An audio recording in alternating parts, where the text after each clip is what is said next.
ભાવનગર શહેરમાં બુટલેગરો બન્યા બેફામ। ભાજપની મહિલા કોર્પોરેટર ને મારી નાખવાની ધમકી આપવામાં આવી। ભાજપના મહિલા કોર્પોરેટર સેજલબેન ગોહિલના ઘર પર આવીને બુટલેગરો નગરસેવિકા અને તેના પતિને ધમકાવે છે, જેનો વિડીયો પણ સામે આવ્યો, જેથી નગરસેવિકા સેજલબેન ગોહિલે બોર તળાવ પોલીસ મથકમાં ફરિયાદ નોંધાવી। સાથે જ મહિલા નગરસેવિકાએ ગૃહ રાજ્યમંત્રીને પણ રજૂઆત કરી છે, જે પત્રની અંદર જણાવવામાં આવ્યું છે કે બુટલેગરોએ ઘર પર પથ્થરમારો પણ કર્યો। મહિલા નગરસેવિકા જેના ઘર પર જઈને બુટલેગરોએ તાંડવ મચાવી દીધું, ધાક ધમકી આપવામાં આવી, જેનો વિડીયો વાયરલ। હાલમાં આપણી સાથે નગરસેવિકા સેજલબેન આપણી સાથે એબીપી અસ્મિતા સાથે જોડાઈ ચૂક્યા છે। સેજલબેન, આ લોકો છે કોણ? આખી ઘટના શું બની?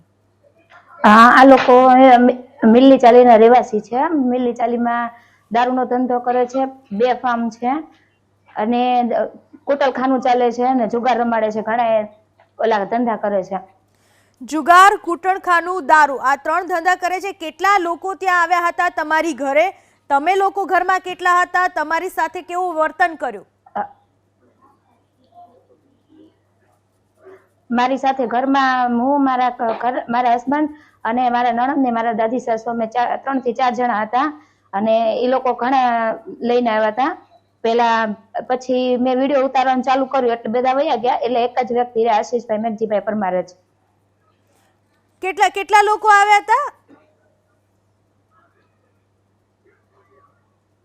લગભગ 4 થી 5 જણા છે। એના નામ શું છે? કોણ કોણ હતા સેજલબેન? તમે એને ઓળખો છો ખરા? હા, ઓળખું છે ને। નામ કોણ કોણ? નામ આપો ને।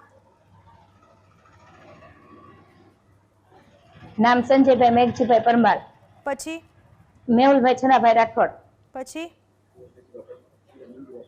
આશીષ મેઘજીભાઈ પરમાર, અને પછી લીલાબેન છનાભાઈ રાઠોડ। એટલે એક મહિલા પણ હતા એમની સાથે? અને એક ને 2 મહિલા, મંજુલાબેન મેઘજીભાઈ પરમાર। બરાબર। અને આ લોકોને તમે ઓળખો છો ખરા? પહેલા ક્યારે તમારે આ લોકોની સાથે કઈ વાતચીત, કઈ ડખો, કોઈ મુલાકાત થઈ હતી ખરા સેજલબેન? મારે અમારા વિસ્તારમાં જ રહે છે અને આની પહેલા મારે વિધાનસભાની ચૂંટણીમાંથી લઈને ત્યારનું આમનામ જ ચાલે છે। વારે ઘરે ગાળો દેવી, ખરાબ શબ્દો બોલવા, હત્યા લઈને ઘરે આવવું। તમે આ પહેલા ક્યારે કમ્પ્લેન કરી છે ખરા?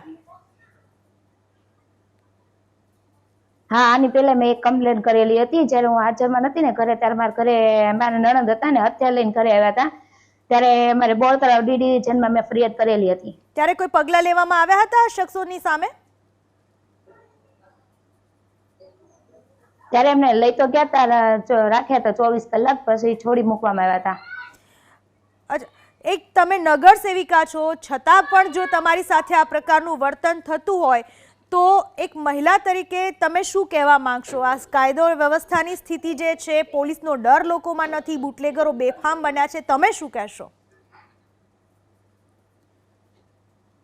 એવું છે કે વિસ્તારવાળા થોડુંક એ લોકોને આમ જાતું કરી દે છે ને, એટલે વિસ્તારવાળા કોઈ બોલી નથી શકતા, એની સામે બીક લાગે છે બધાને, વિસ્તારવાળાને ત્યાં, અને વિસ્તારવાળાને તે જેમ તેમ બધાને દબાવવા કરે છે, ખરાબ શબ્દો બોલે છે। વિસ્તારવાળાએ ક્યારે ફરિયાદ કરી છે ખરા, કે ડરના કારણે આ લોકો ફરિયાદ કરતા પણ ડરે છે? ના, વિસ્તારવાળાએ અમુક ફરિયાદ કરેલી જ છે। એ ભાઈ માથે ઘણા કેસ કરેલા છે, આશીષભાઈ મેઘજીભાઈ પરમાર માથે ઘણા કેસ હાલે છે, તોય એમને કઈ થતું નથી અને છતાંય બેફામ બને છે? હા, તો એ બેફામ બને છે।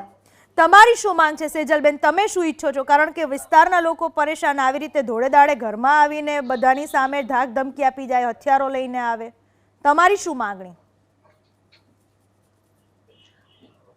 મારી એવી માંગ છે કે આની સામે કડકમાં કડક પગલા લઈને સરકાર, એવી મારી માંગ છે। અચ્છા, હથિયારો લઈને આવે, એના હાથમાં કયા કયા હથિયારો હતા અને તમને ડર લાગ્યો તો ખરા હથિયારોથી? હા, એના હાથમાં તલવાર, ચાકા, છરી। ક્યારે આવ્યા હતા? કયા સમયે તમારા ઘરે આવ્યા હતા? એટલે પરમ દિવસે 31 ના દિવસે 12 વાગ્યાથી ચાલુ કર્યું હતું એને, તો 1 વાગ્યા સુધી એને આવું કાંડ કર્યું હતું.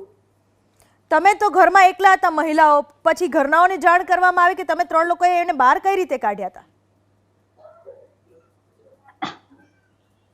મેં એવું થયું કે મારા ઘરે જાળી છે, મેં તાળું મારીને રાખ્યું હતું. તો મેં અવાજ સાંભળ્યો પહેલા, તો ઘડીક તો હું કઈ બોલી નહીં, ચોકમાં હતા. એટલે પછી આ બાજુ મારા ઘર સુધી આવ્યા, જાળી જોર જોરથી ખકડાવીને પથ્થર મારો કર્યો. પછી મેં વિડીયો ઉતારવાનું ચાલુ કર્યો ને એટલે બીજા 4 જણા તો વયા ગયા. એ ભાઈ એકનો વિડીયો આવી ગયો છે મારામાં. બરાબર. સેજલબેન, આટલી બધી ધમાલ મચાવી આખા વિસ્તારને રંજાડે છે, 3 પ્રકારના ધંધા કરે છે, દારૂ, કૂટણખાનું, જુગાર. પોલીસ ફરિયાદ અનેક થઈ છે. પોલીસ પાસે તમારી શું અપેક્ષા રહેશે સેજલબેન?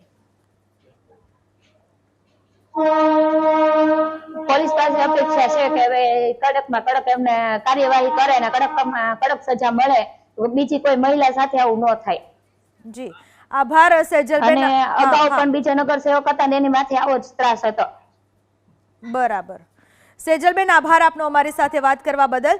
તો જો એક નગર સેવિકાની આ પ્રકારની સ્થિતિ હોય તો ખરેખર એ બાબત વિચારવી જ રહી કે સામાન્ય મહિલાઓ સાથે તો કઈ રીતનું વર્તન આવા શખ્સો કરતા હશે. નવાઈની વાત એ છે કે નગર સેવિકાના જણાવ્યા અનુસાર આ શખ્સો પર અનેક પોલીસ ફરિયાદ થયેલી છે અને છતાંય ખુલ્લેઆમ બેફામ બનીને આવા શખ્સો ફરે છે.